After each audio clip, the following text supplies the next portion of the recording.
안녕하십니까? 소쿨극장입니다. 구독과 좋아요 그리고 알람 설정 부탁드립니다. 재미있고도 좋은 글로 보답하겠습니다. 첫 번째 꼭지. 아내를 믿지 못해 중요한 비밀을 아들에게만 털어놓은 신랑 이야기입니다. 옛날 경상도 진양에 김씨성을 가진 부부가 살았습니다. 남편이 오랜 병환으로 몸져 누워 있었는데 아내는 정성스레 간호하며 곁을 지켰습니다. 아주 오랫동안 남편을 간호하느라 아내는 적잖이 지쳐 있었습니다. 어느 날 남편이 갑자기 할 말이 있다고 하더니 아내에게 아들을 불러달라고 했습니다. 부친의 부름을 받고는 아들이 방으로 들어갔습니다. 남편이 아내에게 잠시 자리를 비켜달라 하였습니다. 평생을 함께한 아내는 마음이 안 좋았습니다. 저렇게 편찮아서 언제 어느새 세상 버릴 줄을 모르는데 나한테는 못할 말이 있고 자식한테는 나 모르게 따로 무슨 할 말이 있는가. 아내는 아들이 들어가자 문 밖에서 살그머니 엿들었습니다. 남편이 아들에게 말했습니다. 아들아, 내가 세상을 떠나거든 아무한테도 알리지 말고 마을 우물에 나를 모셔다오.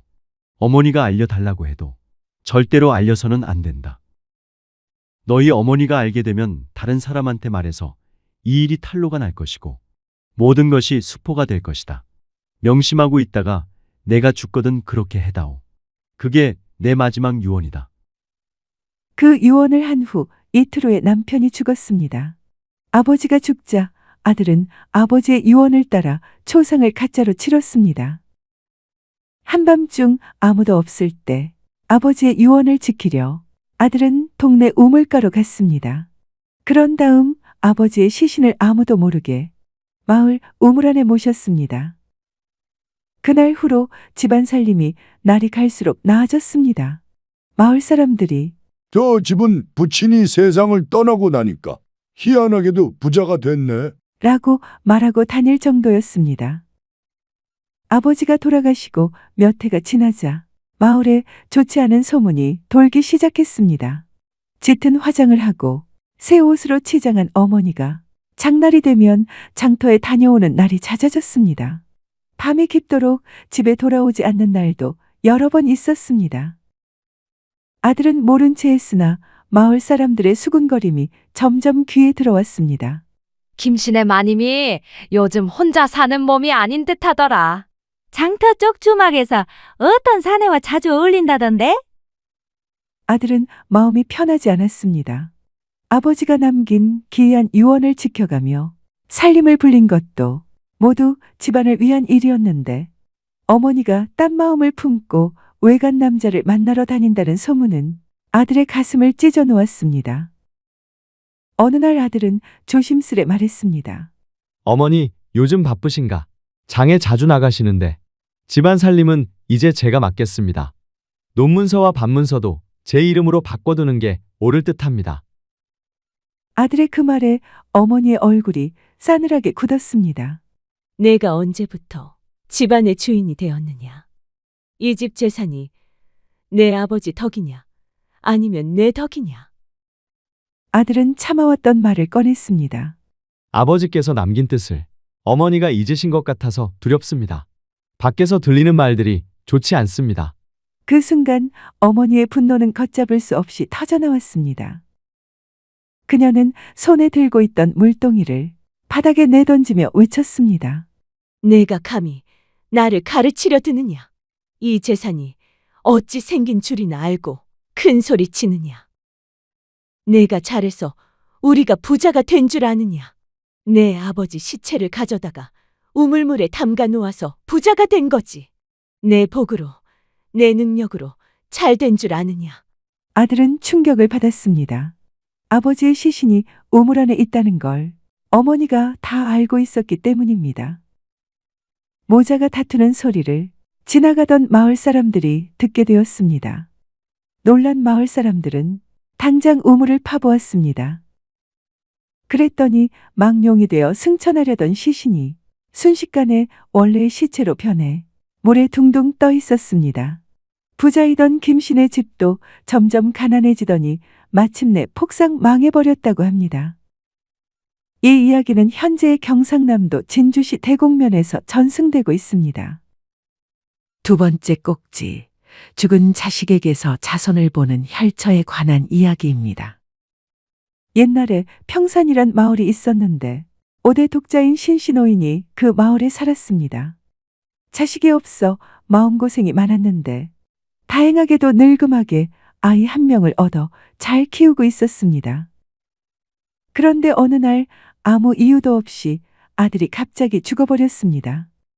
6대 독자를 잃어버렸으니 조상님 볼락도 없고 살고 싶은 생각이 하나도 없구나. 나도 아들 따라 죽어버려야겠다. 신씨는 그날부터 문을 걸어 잠그고 죽은 아들과 함께 지나면서 방에서 나오지 않았습니다. 밥도 안 먹고 오직 관세음보살만 외칠 뿐이었습니다. 신씨의 부인이 말했습니다. 영감, 제발 문 좀 열어주시오. 그러다가는 당신도 죽고 나도 죽겠소. 이왕 죽은 건데 아들 때문에 따라 죽겠다니 그게 무슨 말이오. 여보, 제발 문 좀 열어보시오. 아내가 밖에서 아무리 울고불고 해도 신씨는 방에서 나오지 않았습니다. 근처에 신씨와 오랜 교분이 있는 큰 스님이 한 분 사셨는데 도력이 높다고 소문이 자자한 스님이었습니다. 보다 못한 신씨의 아내가 스님을 찾아가서는 사정을 이야기하고 도움을 요청했습니다. 그래서 집으로 큰 스님이 찾아왔습니다. 주인 어른을 좀 만나러 왔습니다. 아이고 스님, 잘 오셨습니다. 우리 집 주인 양반 좀 살려주세요. 지금 사랑에 있는데 아무도 안 만납니다. 그러니 스님이 직접 말씀드려 보세요. 방문을 당겼지만 열리지 않아서 문을 부수고 스님이 들어갔습니다. 방에 들어가서 보니 신씨 어른이 죽은 아이를 이불 속에 눕혀놓고는 여전히 관세음 보살 연부를 하고 있었습니다. 아이는 벌써 죽은 지 한참 되어서 상한 냄새가 방 안에 진동하고 스님이 신씨의 등을 두드리며 말했습니다. 시주님, 눈 똑바로 뜨고 소승을 좀 쳐다보소.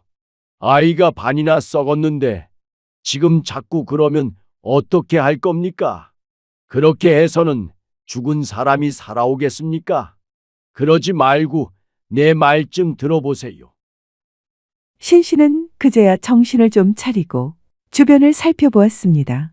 자기가 보기에도 자기가 실없고 미친 사람 같아 보였습니다. 스님이 신씨를 살살 달래며 말했습니다. 소승에게 좋은 방법이 있으니까 내 말 한 번만 들으면 어떻겠소이까? 죽은 아들이 아들을 낳을 수 있게 소승이 힘을 조금 쓰겠소이다. 그 말을 들은 신씨가 눈을 번쩍 떴습니다. 하지만 말도 안 되는 이야기라 금방 시무룩해졌습니다. 하지만 다른 방도가 없었습니다. 그래서 물에 빠진 사람이 지푸라기 잡는 심정으로 스님의 말을 들어보기로 했습니다. 스님은 자기 말을 믿고 동네 어귀의 주막 뒤가 혈처이니 그곳에 몇 자리를 쓰면 어떻겠느냐고 했습니다. 그러면 좋은 일이 있을 거라고 했습니다. 그 자리가 명당입니다. 그러니 소승의 말을 믿고 아이를 묻어주면서 평소 좋아하는 물건을 묘 안에 넣어주세요. 스님의 말대로 신씨는 아이가 잘 가지고 놀던 은장도를 아이와 함께 묻어주었습니다. 시간이 약이란 말이 있죠.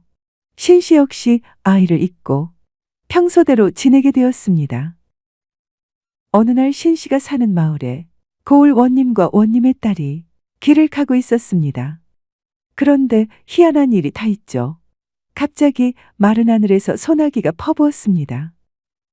원님과 그 딸은 할 수 없이 가까운 주막에서 하루 묵고 가기로 했습니다. 원님 일행이 하루 저녁 머물기로 하자 소나기가 멈추었고 하늘이 점차 맑아졌습니다. 저녁 무렵 원님의 딸이 주막 주변을 산책하는데 어떤 총각이 무덤 뒤에서 불쑥 나타났습니다. 그러고는 원님의 딸에게 가까이 오더니 손목을 덥석 잡았습니다. 왜 이래요? 이거 놓으세요. 그게 아니고 그대하고 나는 하늘이 점지해준 천생배필이요. 서로 실랑이하는 중에 원님의 딸이 살짝 총각을 쳐다보니 너무나 잘생긴 대장부였습니다. 원님의 딸이 한눈에 홀딱 반했습니다. 둘이 하룻밤을 보내곤 서로를 증명할 정표도 주고받았습니다. 총각은 원님의 딸에게 은장도를 주었고 원님의 딸은 금가락지를 빼주었습니다.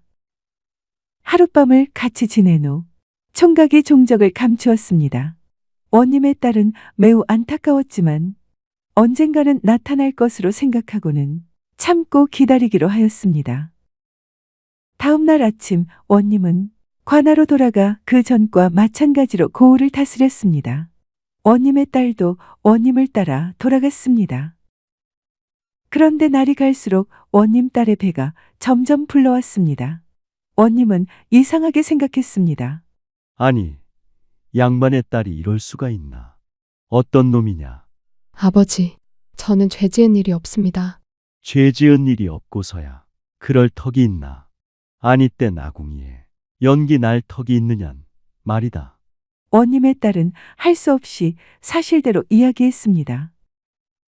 원님은 일단 딸이 아이를 낳을 때까지 기다린 다음 딸이 몸을 풀자 딸이 낳은 갓난아이를 데리고 예전에 그 주막을 찾아갔습니다.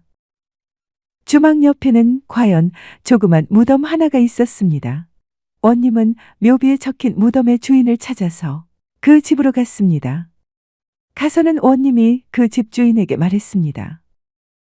이 아기가 당신 집 손자니까 데리고 가세요.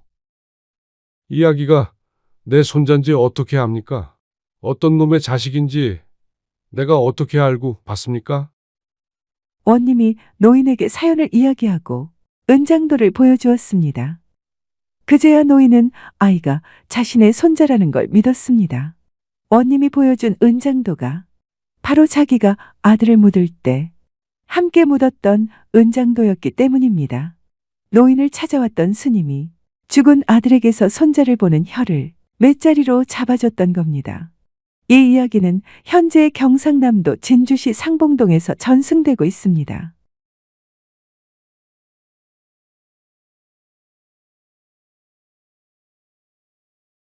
공지 있습니다. 2026년부터 소쿨 극장은 일주일에 2번, 별다른 계획이 있을 때까지 매주 화요일, 토요일 오전 11시 전후에 이야기 올리는 것을 원칙으로 하겠습니다.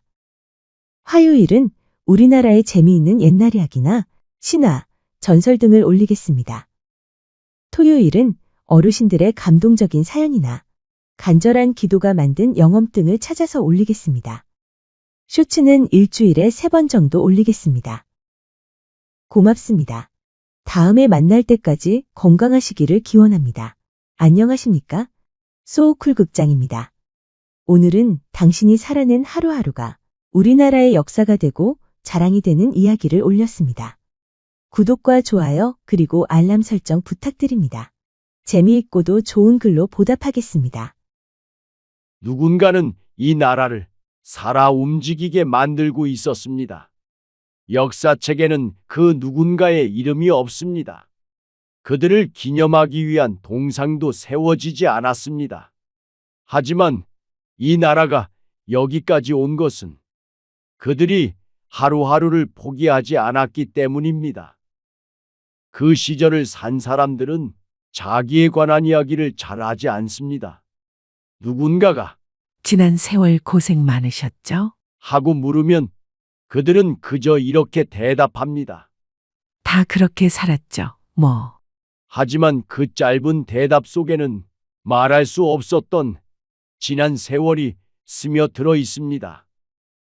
점심을 먹는 대신 수돗물로 배를 채우던 시절, 아이 학비를 마련하려고 밤새워 일을 했던 기억들, 잘 자고 있던 아이가 갑자기 열이 나 놀라서 둘러엎고 병원 응급실로 달리던 밤, 해열제 주사 한 대 맞고 잠이 든 아이를 등에 업고 집으로 돌아오다가 옆에 같이 가던 아내가 옆구리를 쿡 찔러 내려다보니 색깔이 다른 슬리퍼.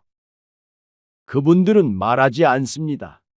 말해봤자 달라지는 게 없다는 걸 알았으니까요. 그냥 그렇게 살았어. 그게 다야. 그 말 안에는 수십 년의 무게가, 수십 년의 인생이 있습니다. 그분들은 나라를 위해 산 적이 없습니다. 애국자도 아니었습니다. 그저 내일 먹을 쌀이 필요했고, 아이 학비가 걱정이었고, 연탄불이 꺼지지 않아야 했을 뿐입니다. 새벽 5시면 알람보다 먼저 눈을 떴습니다. 어둠이 걷히기 전에 길을 나섭니다. 첫 버스를 타고 공장으로, 시장으로, 공사판으로 향했습니다. 나라를 생각할 겨를이 없었습니다. 무엇보다 살아야 했으니까요. 아이들의 제비새끼 같은 입에 먹을 걸 넣어 주어야 했으니까요. 그 시절 사람들은 잘 살아야지. 라는 말을 하지 않았습니다. 대신 이런 말을 했습니다. 그냥 버텨보자. 버틴다는 건 꿈을 이루는 것도 아니고 성공하는 것도 아니었습니다. 그저 가족의 버팀막이 되어서 비바람을 막아주는 것, 그것 하나였습니다. 누가 시킨 것도 아니었습니다. 하지만 해야 했습니다. 자식들이 있었으니까 가족이 있었기 때문입니다. 그렇게 10년이 지나고 20년이 지나고 30년이 지났습니다. 아이들은 컸고 어른이 됐습니다. 집안 형편은 조금 나아졌습니다. 하지만 자식들이 고맙다는 말할 필요가 없었습니다. 부모는 원래 그런 거니까요. 그 시절은 자기 인생을 돌아볼 틈이 없었습니다. 장남이었고, 누나였고, 며느리였고, 자식이었기 때문입니다. 장남이라서 상급학교에 가는 대신에 동생들을 위해 다 포기하고 돈을 벌었습니다. 누나니까 어린 동생들을 위해 집안 살림에 보태기 위해 공장으로 가서 재봉틀을 돌렸습니다. 며느리라 위로는 시부모님 모시고 아래로는 아이들 입에 먹을 것 넣느라 평생 동동거렸습니다. 세월이 흘러 몸이 마음보다 먼저 늙었습니다. 아침에 일어나는 것이 예전 같지 않았고 계단이 조금 버거워졌습니다. 손가락 마디가 아팠고 무릎이 시렸습니다. 마지막 소원은 9988-234, 99세까지 팔팔하게 살다가 2, 3일 아픈 다음에 집에서 자다가 봄 소풍이 끝난 것처럼 세상과 이별하는, 수천 년간 우리 조상님들이 그랬듯 그런 마지막입니다. 하지만 어떡합니까? 당신들은 아마 집에서 돌아가시기보다는 요양병원에서 세상을 떠날 것입니다. 자식들은 부모님의 마지막 가는 길을 지켜보기보다는 병원에서 걸려온 돌아가셨다는 전화를 받을 것입니다. 자식이 부모님의 마지막을 보지 못할 수도 있다니 너무 가슴이 아픕니다. 나이가 많아지니 생각이 많아질 겁니다. 내 인생은 무엇이었을까? 자식들은 잘 컸습니다. 각자의 삶을 살고 있습니다. 그것만으로도 다행입니다. 하지만 가끔 이런 생각이 들기도 할 겁니다. 평생 열심히 살았는데 나에게 남은 게 뭐가 있나? 집 한 채, 약간의 저축, 그리고 수십 년 일한 몸이 주는 통증. 그게 전부인 것 같아서 슬프기도 합니다. 당신은 외롭습니다. 당신이 누구였는지 기억나지 않을 때도 있습니다. 그래서 가끔 무섭습니다. 어느 날 아침에 일어나서 옆에 누워있는 배우자를 보고는 댁은 누구세요? 하고 물을 때가 올까봐 걱정되고 무섭습니다. 제발 그런 일이 없기를 바랍니다. 어느 날 텔레비전에서 당신은 이런 말을 보고 듣습니다. 대한민국이 세계 10위의 경제 대국이 되었습니다.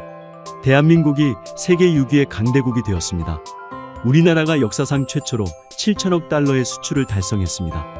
이는 1948년 정부 수립 직후 첫 수출에 나선 지 77년 만에 이뤄낸 성과로 전 세계 역사를 통틀어서 6번째 기록입니다. 한때 우리나라는 세계에서 가장 가난한 나라에 속했습니다. 1961년 한국의 1인당 국민 총소득은 93달러, 우리 돈으로는 약 12만 7천 원이었습니다. 한 사람이 1년 동안 12만 7천 원으로 먹고, 입고, 자고, 쓰고, 학비까지 모든 비용을 감당해야 했습니다. 그 무렵은 국가도 백성도 부자도 가난한 사람도 서울 사람도 시골 사람도 다 가난했습니다. 그런 나라가 이렇게 세계의 모든 나라가 부러워하는 나라가 되었으니 얼마나 대단한 일입니까? 누군가는 자랑스러워합니다. 누군가는 박수를 쳤습니다. 하지만 당신은 말없이 텔레비전 화면을 봅니다. 당신하고 전혀 상관없는 일이라고 생각하고 있었으니까요. 그 순간 이렇게 생각했을지도 모릅니다. 그럼 내가 살았던 그 시간이 우리나라에 정말로 쓸모가 있었던 시간이었을까? 내가 힘들게 견딘 하루하루가 바로 그 온 세계가 부러워하는 지구 역사상 거의 유례가 없었던 우리나라 발전의 시간이었을까? 그렇습니다. 맞습니다. 이 나라는 영웅 몇 명으로 만들어지지 않았습니다. 기록에는 없는 수많은 하루하루가 겹치고 쌓여 여기까지 온 것입니다. 한 사람의 새벽 출근이, 한 사람의 야근이, 한 사람의 참을성이 모여서 이 나라가 서 있는 것입니다. 누군가는 이 나라를 위대하게 만들었습니다. 누군가는 연설했고 계획을 세웠고 정책을 만들었습니다. 그러나 다른 누군가는 이 나라를 살아있게 만들었습니다. 살아있는 신화로 만들었고 살아있는 전설로 만들었습니다. 그들은 말없이 노동했고 농사를 지었으며 말없이 참았고 말없이 버텼습니다. 그 누군가가 바로 당신이고 나이고 이제는 늙어서 나이가 든 우리 모두입니다. 잘나서가 아닙니다. 똑똑해서도 아닙니다. 대단해서도 아닙니다. 그저 포기하지 않았을 뿐 그것으로 충분합니다. 당신이 살아낸 그 시간은 헛되지 않았습니다. 당신의 하루하루가 이 나라의 심장 박동이었습니다. 이름 없는 영웅, 기록되지 않은 역사. 하지만 가장 진짜였던 사람들. 그 영웅이 바로 당신입니다. 우리나라에 태어나 주셔서 고맙습니다. 우리나라에 살아 주셔서 고맙습니다. 공지 있습니다. 2026년부터 소쿨극장은 일주일에 2번, 별다른 계획이 있을 때까지 매주 화요일, 토요일 오전 11시 전후에 이야기 올리는 것을 원칙으로 하겠습니다. 화요일은 우리나라의 재미있는 옛날 이야기나 신화, 전설 등을 올리겠습니다.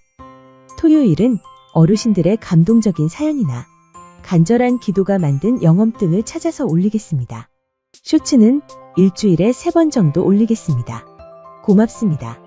다음에 만날 때까지 건강하시기를 기원합니다.